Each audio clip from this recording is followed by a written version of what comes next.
Did you know that all of these foods are genetically modified? What does that mean exactly? Well, it means that each of these foods have their DNA altered in one way or another to benefit the organism. But does it really benefit the environment, or does it benefit us? That's what we're here to figure out. Yes. What are they? They're genetically modified. I don't know what the O is actually. It's genetically modified ingredients. Genetically modifying food has been around for hundreds of years. It was just different than it is now. For example, if one farmer's tomato plants produce larger and more appealing tomatoes, then the farmer might collect the seeds from that plant and plant them, so all the tomato plants would be stronger. It was more or less selective breeding, but then scientists figured out how to take the DNA of a high-performing plant, for example, and transfer it into other plants and such. This can benefit us in many ways, like golden rice. In over 40 countries, vitamin A deficiency is considered one of the most harmful forms of malnutrition. The condition can weaken the body's immune system, limit growth, and cause blindness. The deficiency affects over 140 million preschoolers in 118 nations, and more than 7 million pregnant women.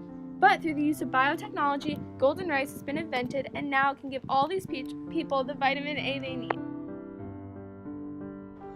Counter-arguments are saying that GMOs don't hurt humans, yet the amount of people with chronic illnesses has jumped from 7% to 13% in just 9 years.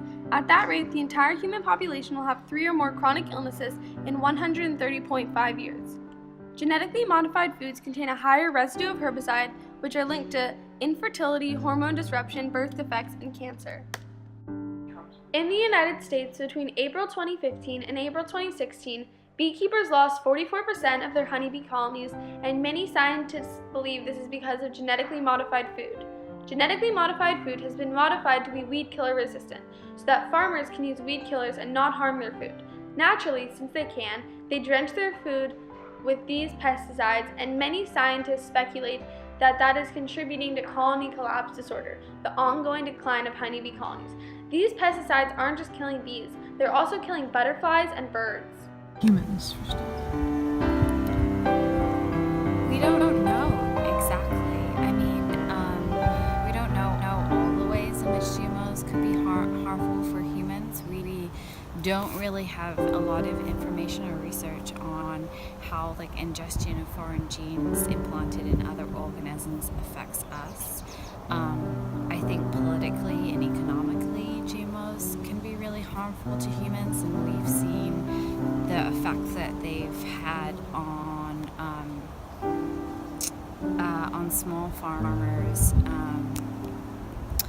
and on communities in low-income areas in developing countries, especially where GMOs have been promoted as a save all or answer to a lot of different problems that different communities are experiencing. Some of the ways that they can affect communities in developing countries especially are they can be introduced as a crop where you can use either a pesticide model like Roundup, which means you can plant a seed and the seed with the GMO technology means that the plant with that genetic information is tolerant to a particular pesticide, and then you can spray a pesticide and it will kill the weeds and not the plant.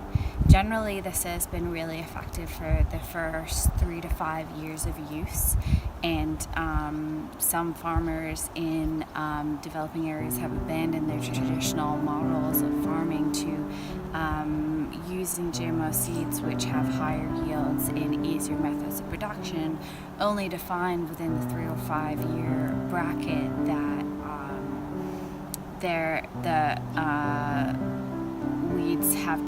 weeds or pests have developed resistance to the pesticide and have built up their own genetic defense, and so the system becomes ineffective, and they've traveled a long way from their traditional practices. In the U.S. specifically, small farmers have been affected by GMO corporations such as Monsanto infecting, infecting is the wrong word, but technically the genes or the genetic technologies are patented by specific companies like Monsanto, and that it's been noted that Monsanto will accidentally spread the seed or pollen from genetically modified crops that they're developing into small farming communities, and then go back, test the seed that these small farmers or producers are growing for their genetic technologies, and proceed to sue the small farmers for using their genetic information, even though that farmer hasn't stolen the information. Still not getting it? We'll draw it out. This is a farm. There's the farmer. And here are his genetically modified apple plants. They're herbicide resistant so that weed killer doesn't kill them. It coats them, and that animals that eat them will eat these pesticides and they'll die. But then it leaks into the ground, contaminating the roots. And then the apples go to Safeway, and someone innocently comes in and buys one. They'll eat their apple, thinking it's perfectly safe, but since the herbicide's in it, it can hurt them. 10 years later, 1,000 GM apples later, they can be dead. Death by cancer, because one of the leading causes of cancer is GMOs. Some possible solutions is that the government could pass a law stating that only beneficial GMOs could be created. But for us, everyday humans, we can look for the non-GMO sticker when we are shopping so that we support non-GMO companies. I think GMO companies like Monsanto should put labels on their products saying that this product is GMOs. Also, we could all start bee boxes in our backyard.